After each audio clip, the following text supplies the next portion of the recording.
न मेरा है न तेरा है, ये हिंदुस्तान सबका है। नहीं समझी गई ये बात तो नुकसान सबका है। न तेरा है न मेरा है, ये हिंदुस्तान सबका है। नहीं समझी गई ये बात तो नुकसान सबका है। जो आकर मिल गई इसमें वो दिखलाई नहीं देती, जो नदियां मिल गई इसमें वो दिखलाई नहीं देती। महासागर बनाने में मगर एहसान सबका है। महासागर बनाने में मगर एहसान सबका है। मान्यवर, हम लोग बचपन से एक शब्द सुनते आए, सरकार माई बाप।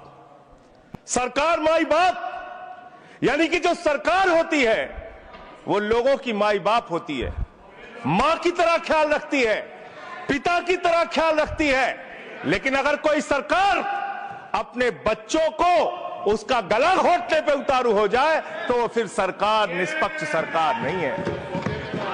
नहीं है मान्यवर, वो सौतेली मां है, वो सौतेली मां है, उसका व्यवहार सौतेला है। और आज आप जो काम कर रहे हैं इस बिल के माध्यम से, आप बाबा साहब डॉक्टर भीमराव अंबेडकर जी के द्वारा लिखे गए संविधान की हत्या कर रहे हैं। और ये बात मैं इसलिए कह रहा हूं कि बाबा साहब डॉक्टर भीमराव अंबेडकर जी ने संविधान की धारा 26 में लिखा, धार्मिक मामलों के प्रबंधन की स्वतंत्रता, धार्मिक एवं धर्मार्थ उद्देश्यों के लिए संस्थाओं की स्थापना एवं रखरखाव करना, धर्म के मामलों में अपने स्वयं के मामलों का प्रबंधन करना, चल एवं अचल संपत्ति का स्वामित्व एवं अधिग्रहण करना तथा ऐसी संपत्ति का कानून के अनुसार प्रशासन करना।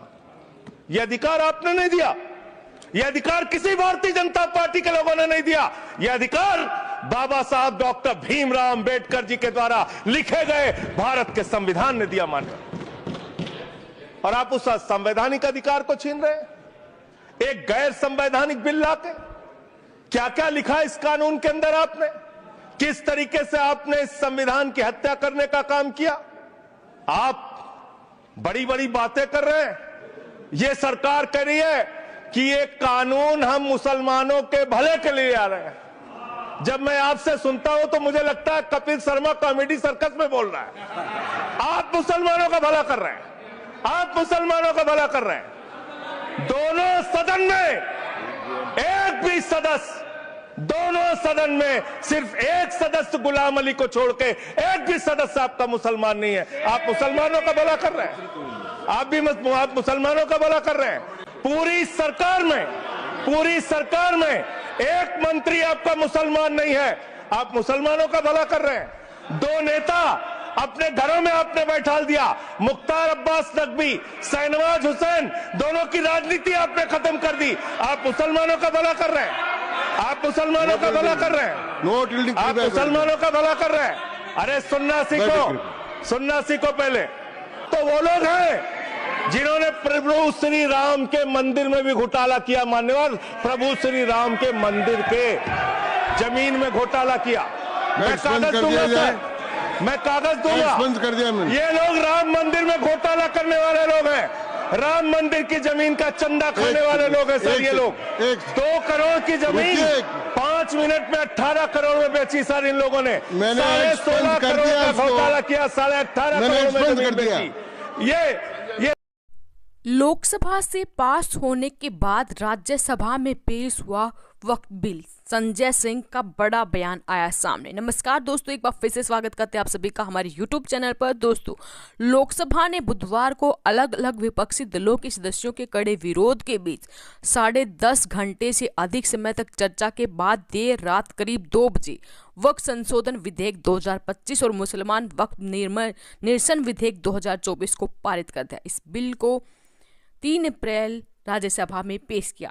उससे यहाँ पर आम आदमी पार्टी के राज्यसभा सांसद संजय सिंह की प्रतिक्रिया आई। संजय सिंह ने कहा, आज बाबा साहब की संविधान की हत्या हुई है। वक्फ बिल धार्मिक संपत्तियों पर कब्जे की शुरुआत है। मेरी बात याद रखना, पहले वक्फ की जमीन कब्जा करके अपने दोस्तों को दी जाएगी, फिर गुरुद्वारा, चर्च, मंदिरों का नंबर आएगा।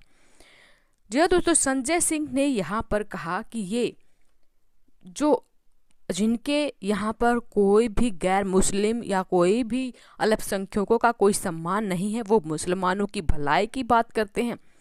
संजय सिंह यही नहीं रुके, उन्होंने यहाँ पर राम मंदिर के निर्माण में हुए घोटाले का भी जिक्र किया। उन्होंने कहा कि कैसे मिनटों में 2 करोड़ की राम मंदिर की जमीन 18 करोड़ में हो गई।